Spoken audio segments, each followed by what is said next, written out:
Yes, sir. Greetings, love and light, and welcome to all the conscious ones and ones out there. My name is Hassan Robinson. Welcome to another episode of Streams of Consciousness. Of course, in this episode here, it's more of a recap episode. I tend to do these episodes every third or fourth episode just to catch a recap on what we spoke about through the past episodes. I'll also like to call this one like my closing episode for the season. This has been season 3, and gonna take a quick pause, of course, for season 4, um, which basically means it's been about 3 years since we've been promoting consciousness, the importance of having a strong relationship with the creator and trying your best to be the best version of yourself, and whatever that looks like to you, don't compare it to anyone else's. Of course, I'd like to thank everyone who's continued to support the program, continue to support this podcast here, and of course continue to support myself as well in terms of encouragement and that type of thing. There are so many conversations I wish I could have had, I wanted to have, but I was not able to have due to certain circumstances. However, everything happens how it's supposed to happen, when it's supposed to happen, and I've long accepted that there are certain things that are beyond my control, and I don't fight those forces. Hopefully in the next season we can have those episodes aired and edited and that type of thing.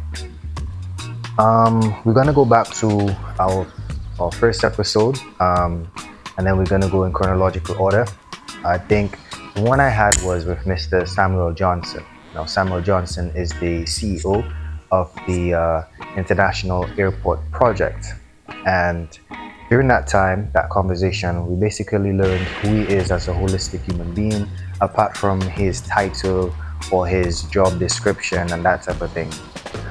Also, during that time, the social atmosphere of the place was there was a serious contention with what was going on at Dabe Wash. Dabe Wash is a quarry site where they used to get certain materials to help with the construction of the international airport, particularly the runway, which is the area where they're going to have a lot of impact coming from planes, and I believe the tunnel area as well, where vehicles will be passing underneath. So security and safety is essential, and I think the engineering plan and design works is one to ensure that these areas that I mentioned can sustain a high level of impact consistently for a long period of time as well. However, there are a group of individuals who felt that though the airport project is something that can and will benefit Dominica, however, destroying certain areas of our nature island for the promotion of the nature island is kind of counterproductive, and they felt that there should be other mitigation processes in place to ensure that we don't destroy the very country that we want people to come to see in terms of its nature and its naturality. So there was this young woman, very intelligent, very skilled young professional woman, Miss Brisbane, and her counterpart as well, I believe his name was Jerry. And these two young people, they were on the front lines in terms of bringing awareness to some of their concerns of what was going on at Dabe Wash in terms of how things are being done, the whole idea, and there's a whole legal thing going on, so I do not want to use words that are inaccurate or quote them inaccurately, but I'm just giving you a synopsis of my understanding and basically what I gathered, right? So they were highlighting and bringing to the fore that, what's going on at Dabe Wash is not just getting materials and elements for the construction of the international airport, but it's something that might be much more destructive along the lines of mining. And then there were certain processes that were skipped, there were certain procedures that needed to be had that were not had, that type of thing. So my initial intention was to get Miss Brisbane and Mr. Johnson to have a sit down together and have a discussion to show everyone that two people who have opposing views on certain things can actually have a sit down. Just want to let you know what we stand for. Like Gary said, we are a non-violent campaign, and I think in times gone by, especially in the culture that we have in Dominica, things reach a very big, angry, boiling point almost. But we as a youth, we want to change that. We recognize the importance of sticking to a nonviolent strategy, and we recognize how successful nonviolent campaigns are, even though they don't make that big splash in the media. We'll see just now how effective they are. So again, we're strictly nonviolent. We do not throw punches. We do not harm in any way, shape, or form. Unless it's egos. We may harm egos, but we don't physically harm. We focus on truth and evidence. There's no such thing as insult here or misinformation. Everything that we say today, the days before, and the days going forward are things that we can always back up in evidence. And if we cannot back it up in evidence, we either do not say it, or we simply say we do not know, and we use it as a point to investigate. Okay, so what the community built. So we have a scientific record. We have a lot of video and photographic evidence documenting the change. We have our water samples, our ecological observations, we have our geology report. And this could not have been possible without regional help and our networks, to be very honest. Like, we understand that we are in Dominica. There's about 60,000 people living here. We can't have every single expertise on this island, but our region is so rich with so many experts, and we're just grateful that so many of them answered our call and were so willing to just get on a plane and come and help us as soon as possible, because we did not have a lot of time to do this. If you gathered that from Gary's presentation, by the time we figured out what was going on, about 24 acres of land were already dug out. A massive wall was already in place, and they had no intention of stopping. So it's not to say that this project was launched and we can figure out how to challenge it before they broke ground. This project was already well underway, and we were scrambling to figure out how can we put the measures in place after their heavy equipment is already on the land, after they already had their workers there, already have their orders, and they clearly are ignoring us from the start. We, especially speaking to other young advocates out there, we want to be very frank with you about what it takes to have this campaign. We want to be very real, because nobody sugarcoated it for us. They were very upfront in the beginning as to the challenges we were facing, and I can tell you that the same challenges that they told us we would be facing are challenges that we are already facing in less than 6 months. So, it's being a part of a movement is not easy. It's definitely not easy. There's several things that happen. You will be dismissed. We have been called fearmongers. We have been told, sorry, Gary, that you are a brainwashed youth. You were sent to, in Dominican terms, deforce our government. And we have been called demons on the radio, on national programs. So, just us youth here trying to make a difference in our society, a positive change. And we have been labeled as such. But that's okay, because we were also told to trust the process. We have an amazing support network, and we're not going to be wavered. So we kept documenting despite all this name calling. We kept publishing, and we kept showing up anyway. Resources are always going to be thin. We have to understand the realities, especially of our small island states. This is going to be a challenge for a long time to come in many different aspects of our society. But it's one thing to have the laws. It's another thing to have our own people enforce the laws, to say, listen, this was written for a reason. All four parents came here and said, this is what it's important. They had the foresight on how they were going to go about protecting us, and we are going to take a stand. We are going to utilize their wisdom to ensure that we continue to protect our spaces today. And then there's youth at the turning point. Everyone likes to say, well, where's the young people? Where's the young people? What are we going to do? And try to defer everything to the youth, like, oh well, the youth will fix this. But we're here. The youth is here, and we're standing up. And We're going to keep standing because at the end of the day, it's our future. And we lead by the saying that, you know, at one point in our times, well, sooner for me rather than Gary, we are no longer going to be the youth. We are going to be the people who the youth look at. And at that point, are they going to look at us and be like, why didn't we try harder? At the time, Miss Brisbane was about to travel, and Mr. Johnson was only available during that time frame where we had the interview, right? So that's why it ended up being just he alone. I've been following up with the both of them, trying to get them to sit down. The second time, Miss Brisbane was in country. She was, ready for the interview, and Mr. Johnson had to travel to some inter-regional meeting in terms of, airport international business. And then the third time, when I tried to organize it, they had this whole massive landslide in the Kalinago territory area.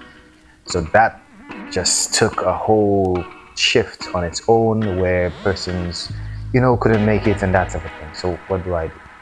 So here are some of the highlights of that conversation and some areas that I feel warrant a deeper introspective, analysis on the whole conversation we had with Mr. Samuel Johnson. Yeah. So I take a very pragmatic approach to life, right? In that, going back to spirituality, God gave man dominion over plants and animals, right? And as good stewards, we need to we can't be in a garden full of fruit and die of starvation, right? Because we're afraid to pick the fruit. We should be sent to hell for that, because God gave you everything. That's facts. Because everything you needed, and you're under the tree full of fruit, and you're praying, God, send me deliverance, and fruit is falling all around you, and you're still praying. I mean, come on, right? At some point, man, you have to take action.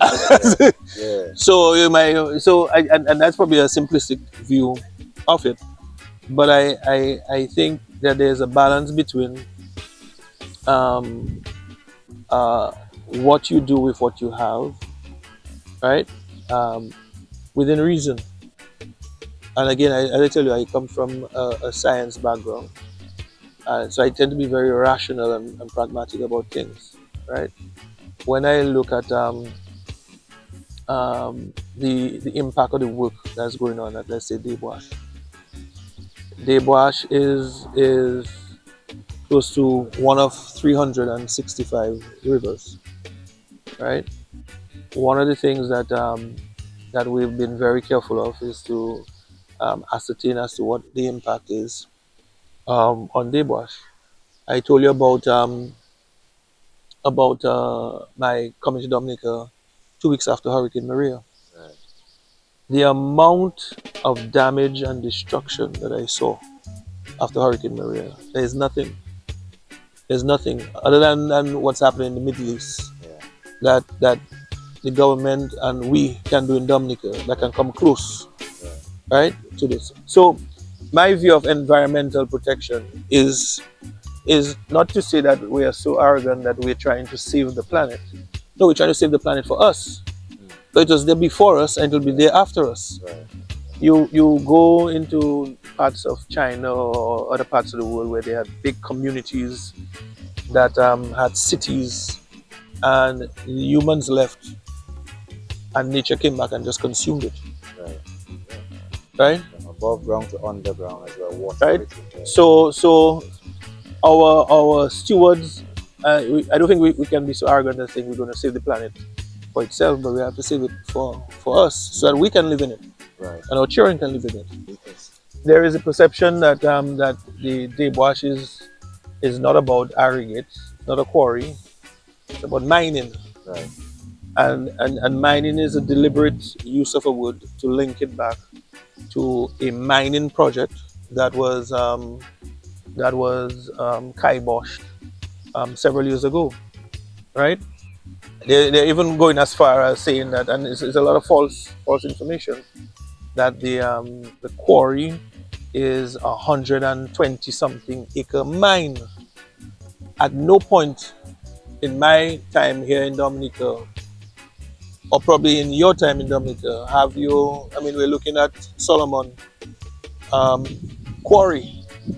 Have we ever used the word mine to define, to describe a quarry? We've never spoken about the Paris Williams, P.H. Williams mine. Right. We've never spoken about the Point Michel mine. We've never spoken about the Collioure mine. So the introduction of that word mine is deliberate, right? And the folks are trying to tell me, well, they're interchangeable. They've never been interchangeable before. Why are they interchangeable now? Oh, okay. And not only are you using that word, but you're also making a deliberate connection to an activity which is not happening, right? Which is copper mining. Copper mining and open pit mining, you're going down how many meters into the ground, right? And the again, if there is that concern, let us address that concern. But I want to put that one to bed, right? There is no copper mining or gold mining going on, or intended to go on in that area. The site that we're operating on right now is lease land of 7 acres, right? And then there's an additional quarry area of another 20 acres surrounding it, right? But nowhere close to 120 acres, right? So yes, I would be, and I've seen folks have sent me the video of this massive thing, comparing it to the size of Roseau, right? So yes, I would be very concerned. Yeah. And so there's madness, Yeah. right? If that is what is actually going to happen. All right, so after that conversation, our following episode, which was this reasoning that we had with the House of Nyabinghi and a young, inspiring artist and video editor by the name of Mr. Amari Johnson. And they were speaking on a documentary film called The Fool Has Never Been Told, where it gave a first-hand insight and overview of some of the experiences of the Dread Act and some of the victims of the Dread Act from their perspective as it relates to the Dread Act back in the 1970s. The Dread Act in itself was a piece of legislation that was passed by government to basically give society and law enforcers free rein to kill, murder, do away with anyone wearing their hair like how I have mine, in terms of wearing their locks on their head and that type of thing. Murderers blood.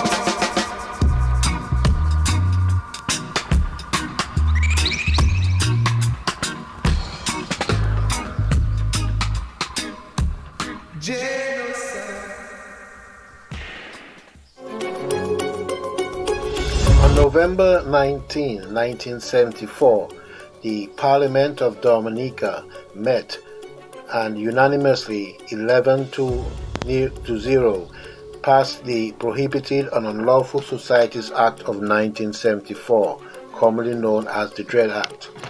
The Parliament met again in December 6, 1974 to amend the Dread Act, and in 1975 they commissioned a report of the committee appointed to investigate the group known as the Dreads.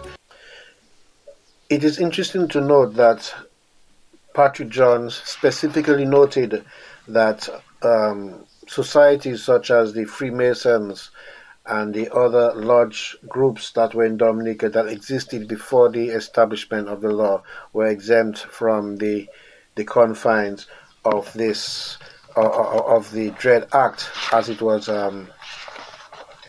laid out to Parliament. And if I can just share with you some of the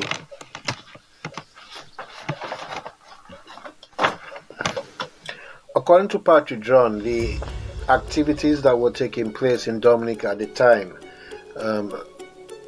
various events of lawlessness and killings and kidnappings, he said that this was just the front line of a larger communist plot to take over the country. And in the preceding bill, he seeks to justify why the Dread Act was necessary to come into being. And he kind of identified that a number of the persons who are dreads were persons in office, persons in government, in the civil service, persons who didn't have locks at all on their head. And this is the crux. This is my finding that I found out in this survey of the Dread Act and the Hansards and the Dread Report. According to Patrick John, the Dread Act, or what we call the Act to make provision for the suppression of societies established for unlawful purposes and for the better preservation of public safety and public order and public morality, the Prohibited and Unlawful Societies Act of 1974, which is Act number 32 of 1974. There is no mention of dreadlocks in this act. What this act does, it says that in section 5, it says, any member of an unlawful association who appears in public or elsewhere wearing any uniform, badge or mode of dress or other distinguishing mark or feature or manner wearing their hair shall be guilty of an offense and shall be arrested without warrant by any member of the police force. When the act passed through committee stage in Parliament, it was Eugenia Charles, who was the third nominated member of the opposition, the Freedom Party. She raised the point that in the schedule they mentioned dreads, but what was not put into the schedule was, how do you define dreads? And that was an argument that some of the speakers raised, in that if somebody were to cut their dreadlocks, would they still be considered to be a dread? But the long and the short of this is, the act itself did not make wearing of dreadlocks illegal. What it did is said that any unlawful society that had a distinguishing mark, and if that association or society was made illegal, then it would be outlawed. But where the loophole in this law was, in the schedule, in describing the dread, it did not associate the dreads with dreadlocks. So what we had after the passing of the Dread Act was a misinterpretation of the letter of the law by the custodians of the law, the police, the lawyers, the magistrates, everyone, in the manner in which they administered this law. So for instance, if someone, and some of the speakers mentioned that if someone is wearing their dreadlocks, they live at their mother's home or they going about their business, and a police stops them and tell them, you're a dread because you have dreadlocks. A dread could easily tell them, I'm not a member of the dread organization, I'm a Rastafarian, and therefore leave me alone. But that was not the case during the Dread Act.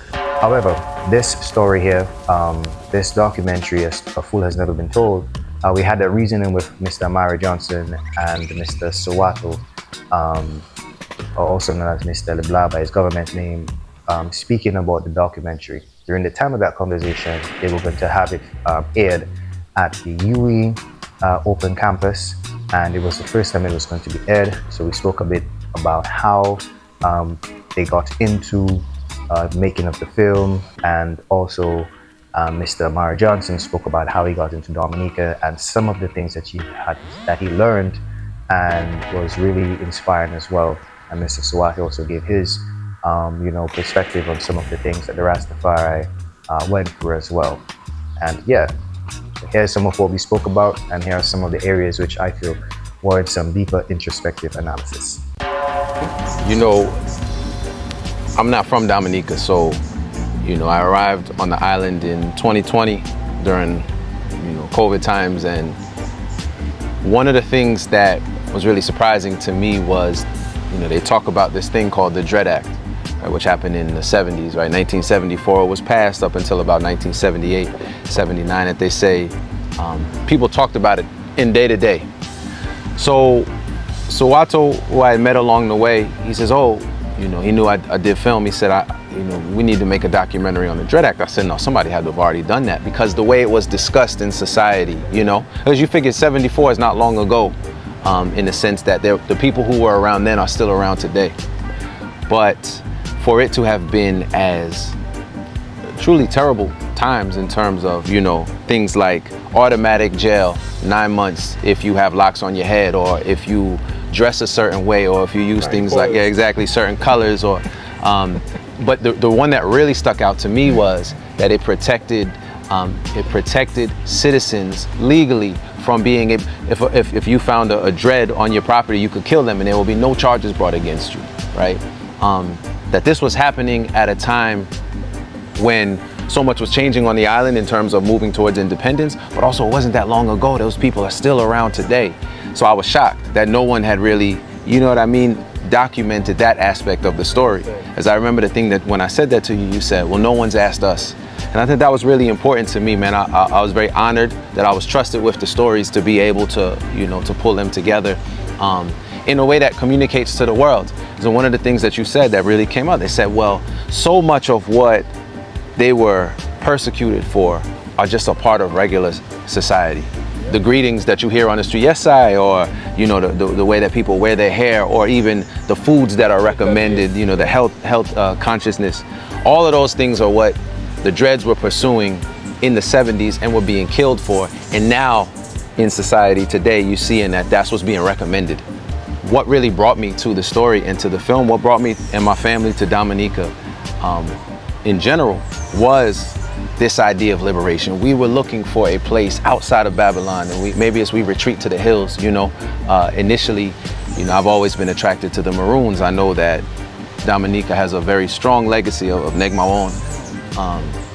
To me, that is a model for how we can build the world that we need for ourselves, far away from Babylon, far away from, you know, all of the muck and the mire of all of the challenges of civilization that don't allow us to be our full selves. That you know, it is to the hills that we go. So when we hear the stories of the Dread Act and they say, well, really all they wanted was to go to the hills, to plant their food, to live a life of righteousness, well, that's really what we're all seeking, whether it be, you know, whatever our political ideology, we as people who are committed to the liberation of African people, that's what we're ultimately seeking, a place of our own where we can do for ourselves and build for the next generation. These things, like, they take away from us and they have it right now. They are the ones benefiting from it. Yeah. You know, because like the story was saying, like in the 70s, they stand up by the Four Corners, the place they call Four Corners, right? And they used to stay up the flesh and then eat natural, move to the hills, plant your grains. And people imagine for that, the society was scorning them. Yeah. Parents disown children for that movements then. Just to move from point A to point B. A lot of parents would disown their children, and like the idea of the Dread Act for us to document it, I think it is a thing that will set a different story on the island, because at least people will have an idea of, students can study that, you know, the elders and them that don't know about the herd of can get that, they can have an idea and they can see, they can hear from the people and them that were in the trails and the people that were persecuted.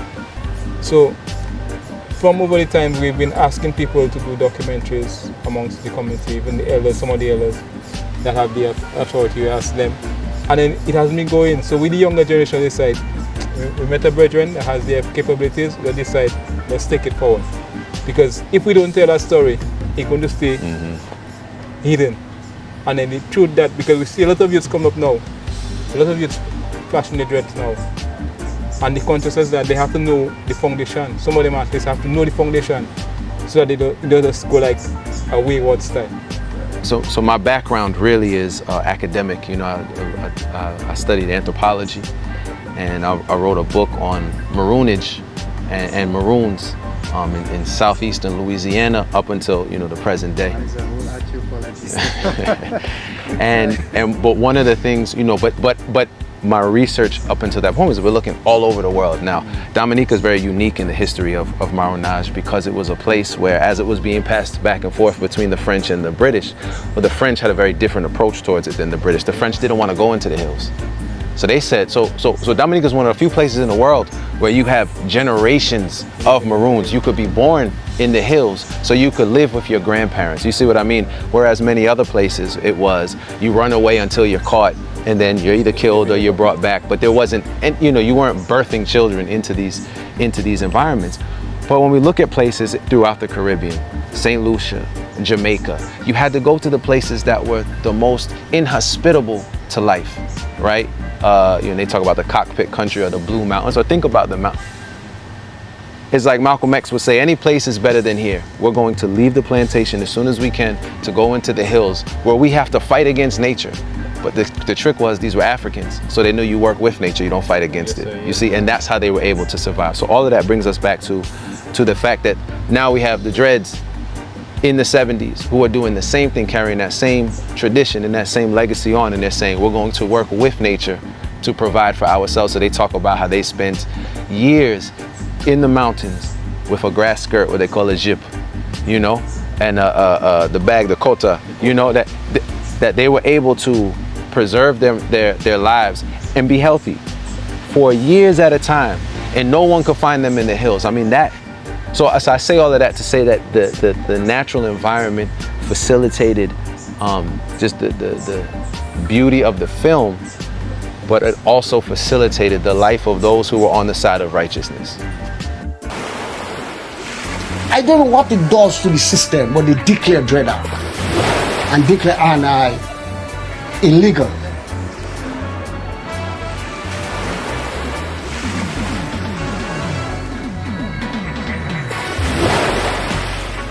And it was nothing soft, my brother. Youths die, youths brutalized. You take 9 months jail for the locks you have on your head. Your locks is guilty, so no lawyer can represent you. Plus, by the need of May uprising in the land, the government that passed the Dread Act, Dominica rise against them. All civil servants striking. Prison officer becoming skeleton staff. Rastaman, May 25th, that morning, only one officer that come to work. And with maximum security, we are political prisoner. The man came in the secret box and tell us to go in the yard and throw our stock there. This is first time. And we're saying, wow, look at this guy. Watching the sky and touching the tree. We move back inside the security block. When we reach, a prisoner have the prison officer on the wall. And he took that key from the man and he threw it over the walls. And I said, that is the day we bust the jail.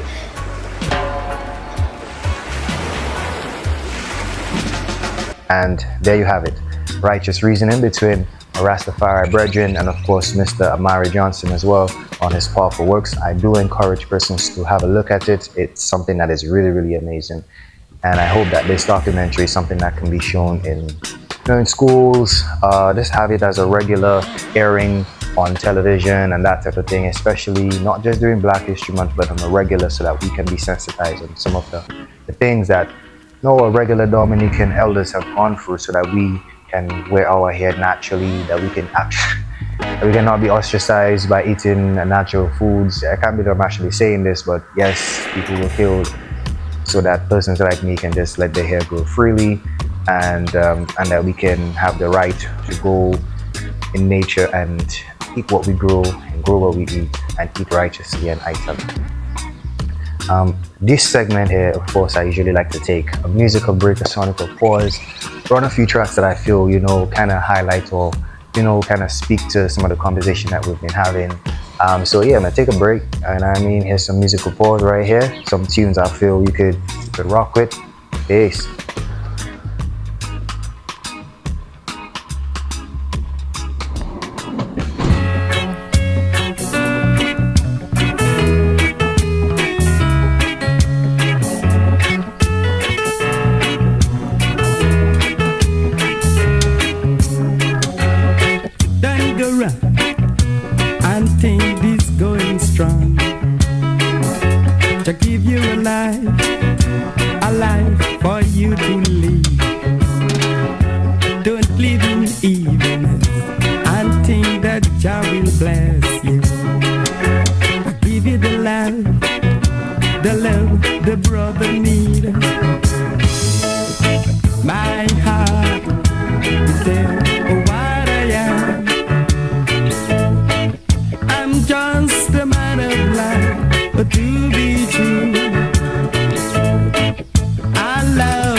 Yes, Professor here. So if you're enjoying this episode of Streams of Consciousness and like the content, feel free to like and share and subscribe as well. So continue enjoying the episode, Streams of Consciousness.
No one knows how I feel. Only God above.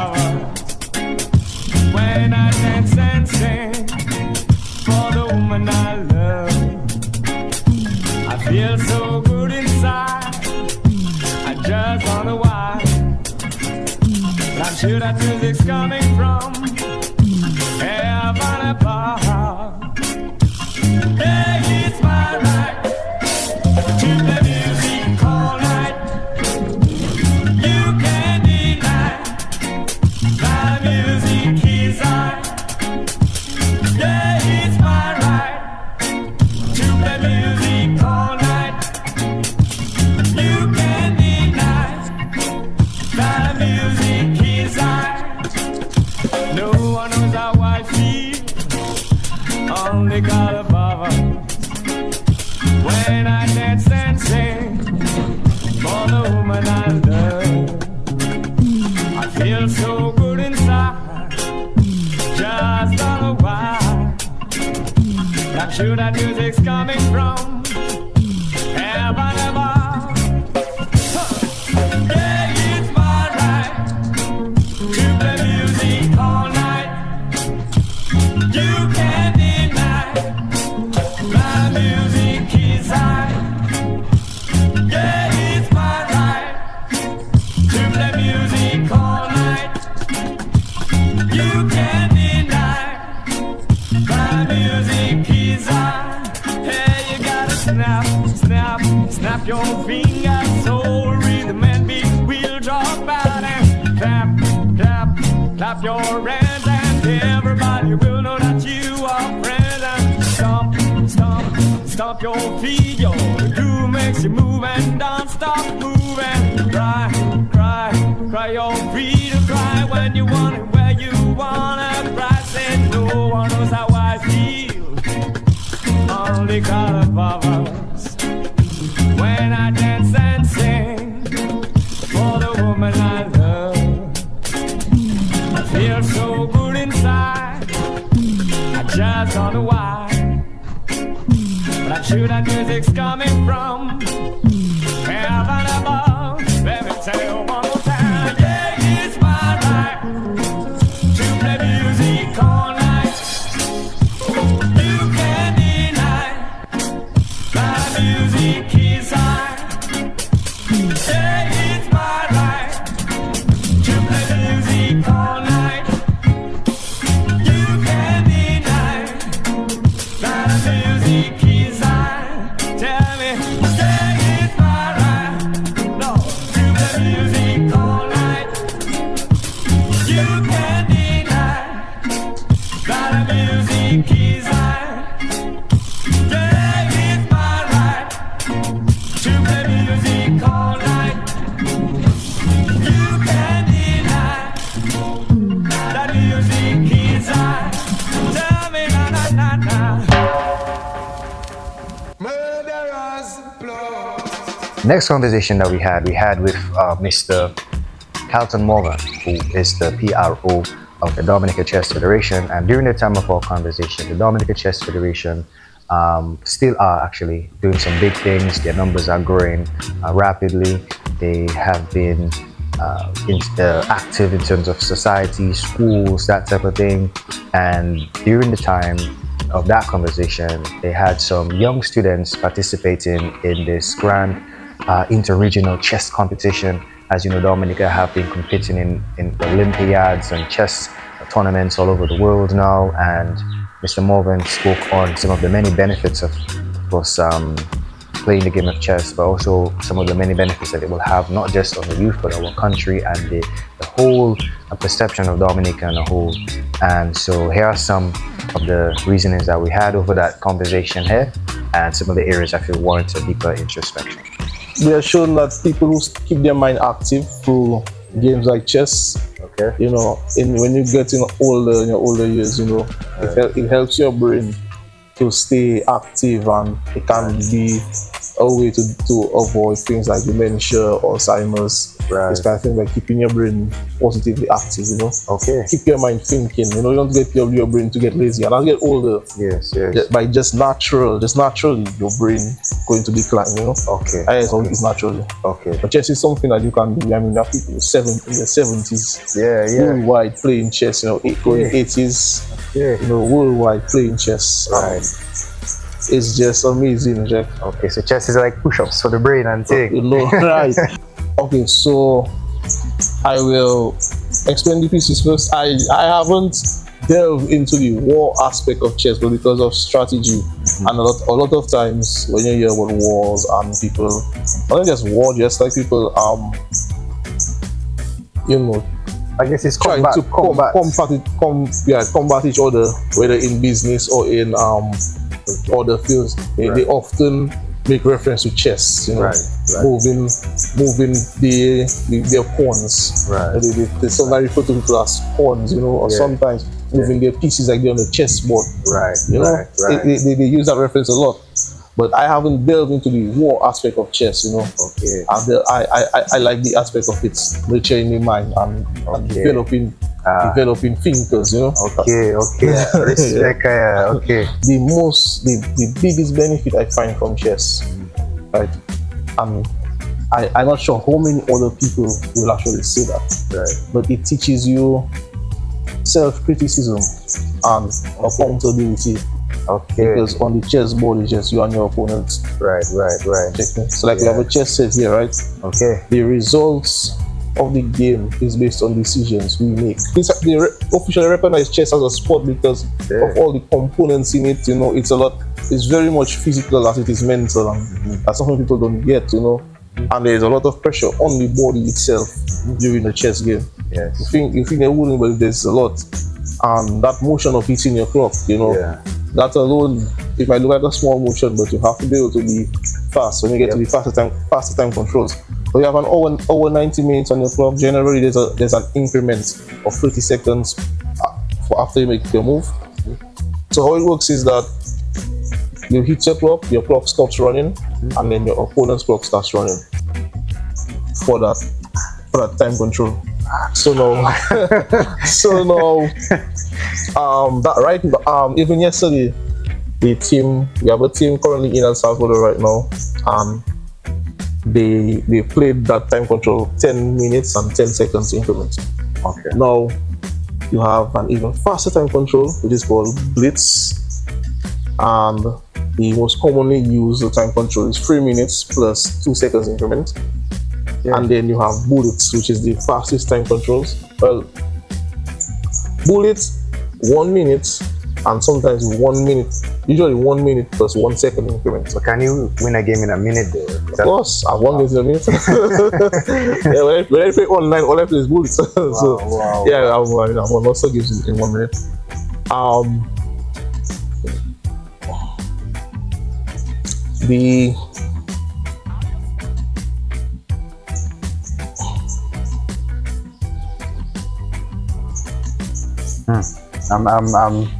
losing it. Not quite yet, man. Talk to me a bit more about that, like your mental process when it comes to your decision making. Okay, so basically you have to be able to see what your opponent is planning to do, what his intentions are. Okay. Right? So what does your opponent want to play? And I wouldn't even say his intentions, is like what is the best thing your opponent can do in that position? Right? There are the possible things he can do, and you see what is the best thing, and that is difficult to find. What is the best move for your opponent? Because the tendency is to think is to be stuck on what you want them to play. Right. Now, the class I'm currently doing is to actually help with that. Okay, I'll just give you a free piece there, you know. No man, we took my night or two back the night, you know. So it was really a free piece, man. Feels like a free piece, you know, because I just share a secret with you and the viewers. So the reason I stopped playing at this moment is because my next move going to end the game. Yeah, so I just I wanted to finish the interview, you know, before I made the move at the end of the interview, because I can see my next move going to end the game. If I don't move, so I just see the move. That's checkmate. Checkmate. So I cannot move here, I'll be in check. I move here, I'll be in check. So I'll be in check. Yes. Checkmate. So I yeah. mean, so it was And absolute if I pleasure, capture Brady. the queen because Europe Yes, sir. is defending the queen. Sorry about that. Next time I was Next gonna. There you have it. Of course, that reasoning here with Mr. Carlton Morgan of the Dominican Chess Federation. I will get him the next game, you know what I mean? But really and truly, in my defense, man, my intention was we're just gonna play some rapid games of chess while we're talking, play a few games while we're having discussion. His mindset was he's gonna play one game and win. That's what he did. You know, so that's what it was. All right. So our next conversation we had was with Miss Abia Israel and Mr. Kalihai. So that conversation was had, I think, when it was approaching Liberation Day, and the Liberation Day was that weekend of that conversation that we had. And what was the highlight of that discussion was Mr. Kalihai's father was one of the Rastafari elders who was in a documentary of the Fool Which Has Never Been Told, and he and Abia had a very powerful segment where they sang or made a remake of Nelly Starr and her husband song, which was about the Dread Act, and they did like a modern version of it, very mystic, very powerful as well. So I had these two speak about their relationship with the Dread Act and the Rastafari community and that sort of thing. Kalihai Owen was more personal in the sense that he's raised in the Rastafari community. His father is one that had been physically, spiritually, and other ways, affected by the Dread Act, but yet still his children have been brought up as soldiers in this modern times to continue to face Babylon in a sense where they don't lose their morality and the principles which was taught to them by their father and highlight the Rastafari, liberty and meditation. Mr. Abia Israel, of course, is a Yahwehist like myself, who believe in the faith of Yahweh, and his son Yeshua. And have a look. Yeah, well, for me, being a son of a Rastaman and having the elaborated view of the Dread Act, like more having a detailed view of the Dread Act. The documentary, is really a little slice, as a lot of Rasta people have already said. It's really just a small slice of the wholeness of the story. But it encapsulates a lot of important information still, and I give thanks for it. And the Dread Act is something that affects me personally and our family and, every Rasta family, to be honest, it affects us in many ways that, I could go down the rabbit hole of that, but, it's something that good that we can recognize right now that it was a social injustice and, and the people that suffer for it can give their story and express, what they went through and put it out in the public space, from their point of view, Yes, and I must admit the Dread Act also affected me. I was raised differently. I was raised to believe that a Dread Act was necessary in Dominica because we had dreads who were misbehaving, who were murdering people. So my perspective on dread was a bit negative growing up, Although I did have family members who sort of sought that lifestyle. But I was of the belief that we're not supposed to seek that lifestyle. We're not supposed to, the naturalist thing, that's weird. And there was once a time in Dominica in the 1970s where dread was murdering people, causing havoc, and people were afraid of them, people were scared, to interface with the dreads during that time and to maintain peace. It was necessary to, how the system would believe, bring the dreads to justice and arrest them and do whatever else. But I mean, as you are becoming aware as an adult, you start to read for yourself. And it was just recently while Amory, I believe the director, was doing this documentary, I really wanted to go back. Actually, Kalihai had the song. Kalihai, I can't remember that song. Get Better, which I love so much. That's one of my favorite songs from Kalihai. And he did sort of mention the Dread Act briefly within that music. Yeah, the video had scenes from that newspaper scene from that, and that is when I became intrigued once more to figure out whether my perspective was correct or not. So this entire documentary brought so much more clarity to me now. I could see the different side, the other side, the more peaceful side, how the dread. And of course, in that, I am becoming more of a person who desires consciousness and natural liberty. So everything just goes together where I'm desiring more of that. I'm reading more scripture and seeing that this sort of lifestyle, natural lifestyle, is necessary. Living off the earth is necessary and more healthy even for us physically. And also this documentary, hearing the different stories of the gentlemen who I now know, it's not even half of the story. That's a quarter or an eighth of the incident that happened, where there were peaceful camps, just really wanting to live, separate from the norm and separate from the system, and who were persecuted by police officers, and I can even add politicians to it. And to hear their stories of how their young brothers and sisters who were murdered for no crime, murdered up in the heights for no reason. Yes, there was a section or a fraction of people who were committing atrocities to society, and I have my own opinion as to why they decided to do that. I think the influence from the system really came in, and in every camp now I have the idea that every camp that is opposite from the system and live separate from the system, there's always this one person. Judas betrayed Yeshua. There's always this one person, or there's always this one camp who comes and just betrays and spoils the whole scenario. So these men talking about their peaceful camps and how they themselves just desire that life and were persecuted for that life, and they were murdered, they were arrested for so many years, so many months. It broke my heart. It broke my heart. That is Dominica. That is nice, Dominica. The number 2, I'm not too sure, don't quote me, but we are generally known to be very nice people. So it was so shocking for me to know that in the 70s, viciousness was going on amongst people that was very unnecessary. You know, the police murdered people. Pregnant women went missing from these camps. How can we? I think it's necessary for the whole of Dominica and even for the Caribbean, but more importantly for Dominicans to know their roots. That is part of our roots, and I hope everyone sees that film.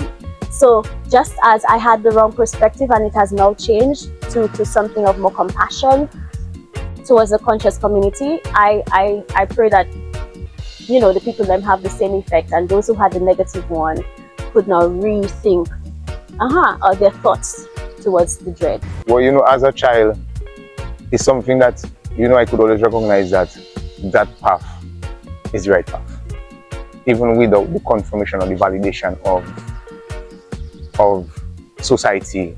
And not just because my dad was a Rasta, but because I could observe, because I raised with Rasta, but around a lot of people that wasn't true to the faith of Rastafari, that was living their society life.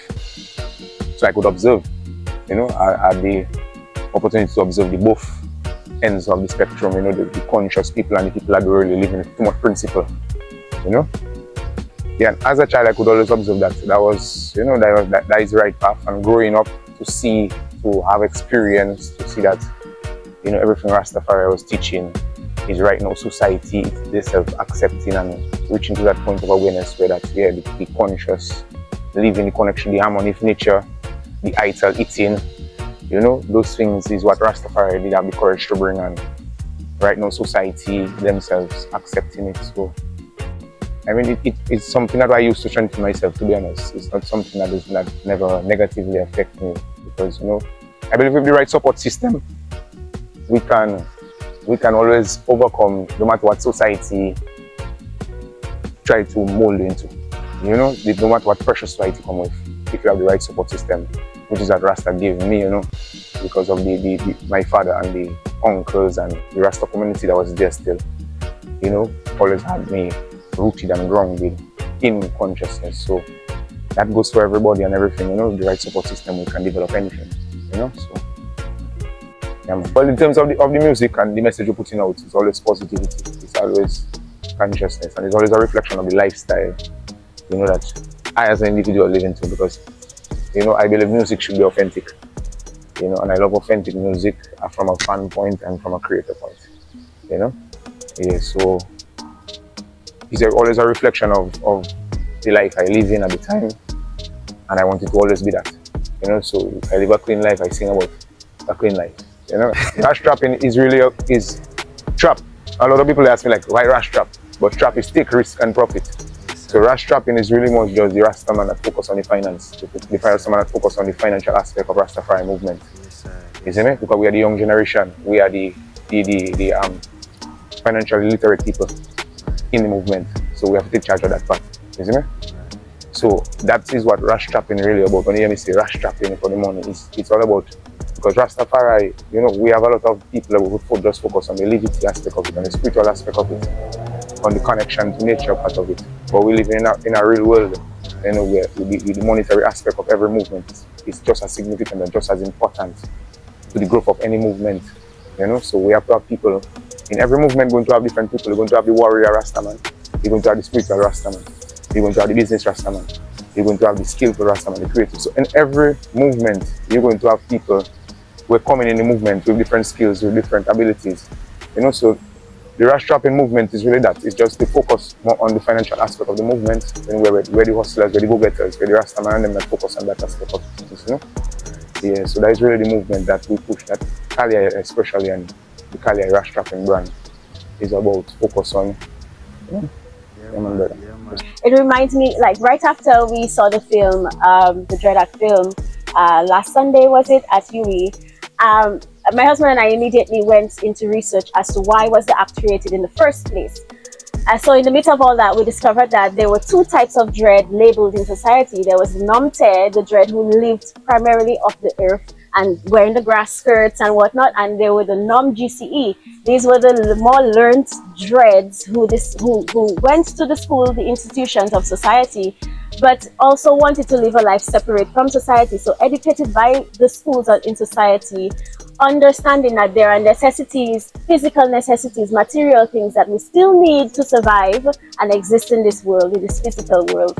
And so I feel like we're kind of like the GCEs, you know. We were, you know, we were. I think Sister Nat was labeled a GCE. She's highly educated and a naturalist woman, you know, in the medicinal aspects as well. So big up Sister Nat. And our former Prime Minister, Roosevelt Douglas, was also considered a GCE. After he came from Canada, he was afraid to enter Dominica because he thought that through the Dread Act, the people would have arrested him in Dominica. Again, he had that black movement, you know, like Marcus Garvey, let's sustain the black people and let us gain wealth, you know, but still live in a healthy lifestyle. All right, and there you have it. Of course, that's another righteous reasoning here with Kaliai and Abia. And of course, again, I encourage persons to have a look at that documentary. And I hope that it's something that's made a lot, made available a lot more to the rest of us in society. Our last conversation, our most recent episode, was with Miss Dr.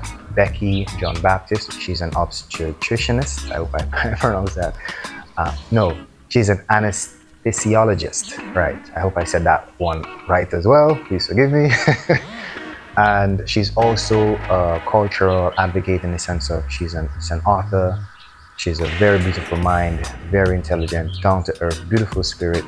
And she advocates for the preservation of our cultural folklore, in our storytelling, in the preservation and the appreciation of our history and our ancestors, and breaking the narrative, some of the negative perceptions, just as the Dread Act, where we have negative perception about the Rastafari, also breaking some of the negative perceptions of our cultural folklore, such as, you know, the stories our grandparents would tell us about such and such. So in our conversation with her, we basically spoke about her book and some of the areas that she feels warrants a deeper introspective, you know, viewpoint from our society, breaking the narrative or the taboos of certain conversations.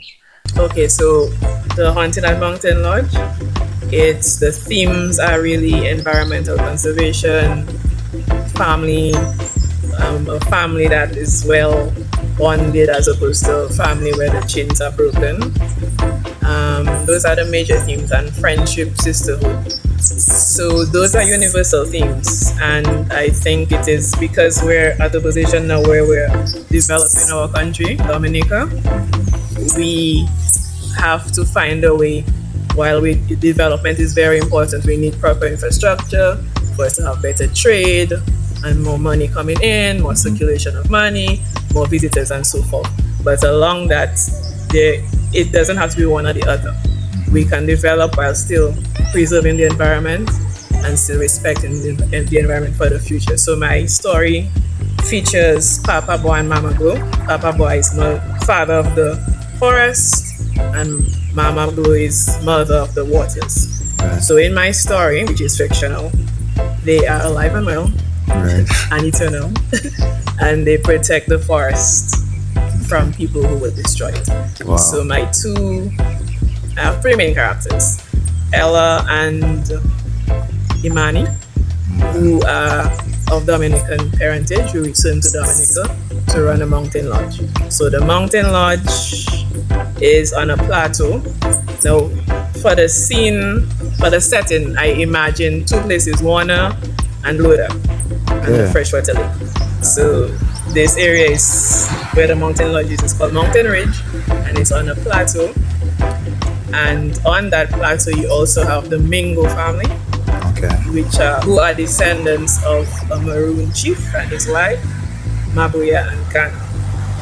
So they come to set up the lodge, and of course, as all good stories should be, there has to be conflict. So they both have trauma from their past, and as the story goes along, I uncover what those traumas are, and those traumas, of course, are going to guide their decisions.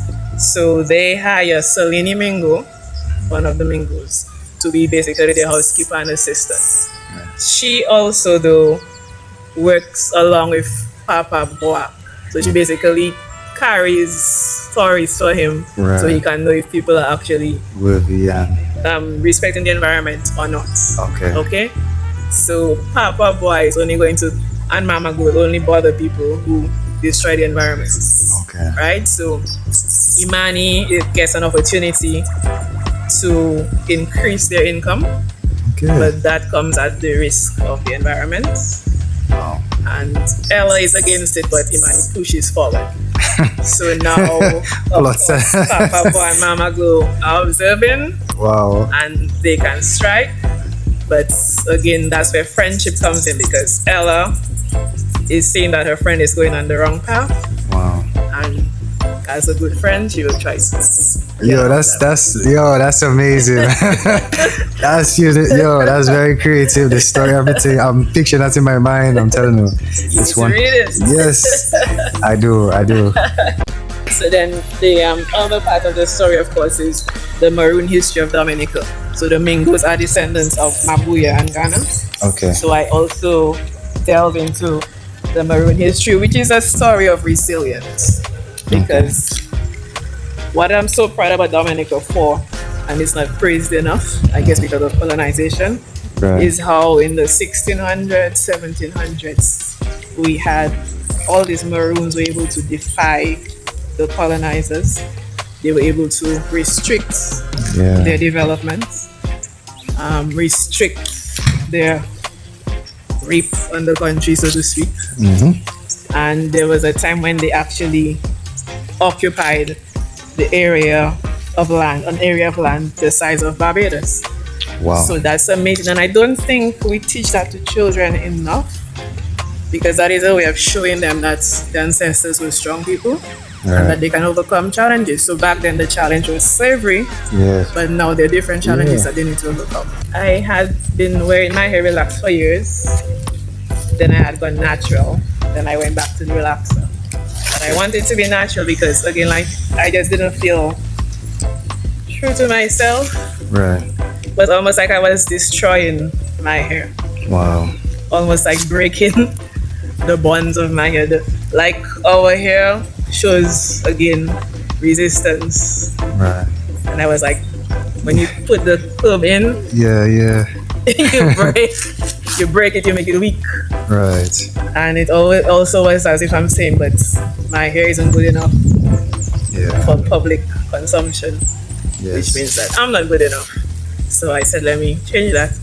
And I have no regrets. We're human beings. Some people seems to elevate us to a different level. We're human like everybody else, so we get tired, we get sick, and we're more exposed now to the same diseases because of those long hours at work.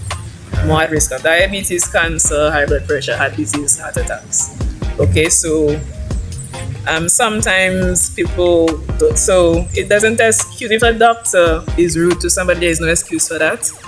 But people should understand that we are human and we cannot, if we're tired, we may not be able to respond to you the same way. However, even if we're tired, we should make sure that you're safe. So there's a difference if me being tired and I'm not giving you your medication as opposed to me being tired and therefore I cannot sit down on your bed and talk to you for half an hour, you understand? Right. So I will still ensure that you're safe, you get your medication, but I may not be able to spend half an hour talking to you because I'm tired. So in that way, but there's never an excuse for not taking care of the patients. I love Dominica very much. So I always write and try to capture the essence of Dominica. And we have a very rich history, and we can learn a lot from those who came before us and those who are here now. Even from the children, we can learn a lot. So I just want us to be unified in that way. And again, our folklore and the Maroons, people need to learn about the Maroons, because I think for our children, it really is a way to give them pride that we didn't just fall to the colonizers, that we fought. And we can continue to fight for our land, for our family. Okay? I think that's what the takeaway is. Okay, so the second book in my trilogy, which is called Caribbean Mystics, is Sweet Deceit, which is now in the proofreading stage. So I'm sure most of us have heard of the legend of Laja Bless, which is this beautiful lady who seduces men and then reveals herself to them, and she actually has one cow. So that to me is a cautionary tale. It's warning people about you do not always believe what you see on the surface. You need to delve, right? In all things you do, you need to. Same thing in social media. You can't just see something on Facebook and believe it. You need to research. What you see on the surface is never what the true story is. So again, the theme is again looking deeper, having substance, not being so superficial. And also I gave her a backstory because we just know of this lady who's beautiful, who tries to seduce men and kill them. We do not know why. What is her motivation? So I've given her a backstory as to why she has become this demon, and that backstory goes into misogyny and slavery. So look out for it. Sweet Deceit. And there you have it. Righteous Reasoning with Miss Rebecca Lynn, or Becky John Baptist, you know what I mean? A wonderful, powerful empress as well. And we do appreciate and love all those who are in the field of service to others, healing in whatever way, shape or form as well. So a special thank you to all of those guests who were on the Streams of Consciousness season this year. So many people came on board. Thank you to all the ones and ones who make the time to view and just show support. And there are lots of persons who are trying their best, to make time to come on board. Let me tell you, sometimes the life just has a way of throwing so many curveballs, man. I'm looking forward to having Righteous Reasonings with all my brothers and sisters, all my Dominican Kings, for future episodes, for future conversations, you know what I mean? But I think I'm gonna give it a quick pause here for now. I think I have a number of episodes in this season, and I'm just gonna give it a little bit of a pause to let life take its course. And of course, just as a disclaimer, season 4, of course, I'm going to try and take things in a different way. Season 1, of course, was basically planting the seeds of consciousness, letting people know what the program is about, the inception, what it really is, and why I wanted to do this, and why I felt it was important to help elevate the level of consciousness in our society. Season 2, we helped shape the environment, to ensure that those seeds will growing righteously, meaning that we continued conversations, we continued to bring the awareness on different demographics, brought some deeper vocabulary into the thing, and just stay consistent. Season 3, which is this season here, we kind of gave back the fruits of our labor, in the sense we met people on their terms, you know, where they are, and get a deeper insight into who they are and where they come from, and just try to make it more of an interpersonal thing. So those 3 seasons were basically really core principles that I feel warrant the growth of the streams of consciousness. Season 4, I'm going to try and make it more of an educational one, whereby it's not necessarily about the guests and the type of guests that I have on, which still remain a key critical aspect of it. Of course, the whole point is to elevate through conversations, and what better ways to meet people and have conversations about it. But season 4, my vision for it is to be more of an educational one, whereby I will be basically breaking down into deeper aspects of whatever it is that I'm talking about. What I mean by that is we've learned so many things over this season, and you can select certain aspects of it and get so much information. So I'm going to make it more of a professorship, whereby I will be making season 4 an educational one. Kind of like this episode here, where I select highlights and go deeper into it. Season 4 is going to be more like this, where I select a topic or select an area of concern, and I break it down into the best way I know how. And of course, I always incorporate spirituality, the Father Yahweh in everything, and just give a deeper, holistic, educational perspective on things. It'll be the 4th season, 4 being a number of, of foundation, completion, that type of thing, to ensure that the foundation is set. So we have the plants, seeds were planted, environment produced, the fruits were harvested and distributed. Now we're going to try to preserve and ensure that it's perpetuated through the knowledge of that. You have the fruits, you have the information. Now what do you do with it, and how do you preserve it? So that's what we're going to be doing now in season 4, preserving consciousness and ensuring that, yes, consciousness is around. Not like I'm the one who invented it, I'm not the most conscious person, but I'm going to try my best to preserve it and try and put it and package it in a way where it can be given for generations to come. So big up yourself one time. Love and light to all the conscious ones and ones out there. My name is Hassan Robinson. And of course, it's been an absolute pleasure rocking with you guys. Peace. Murderers blood.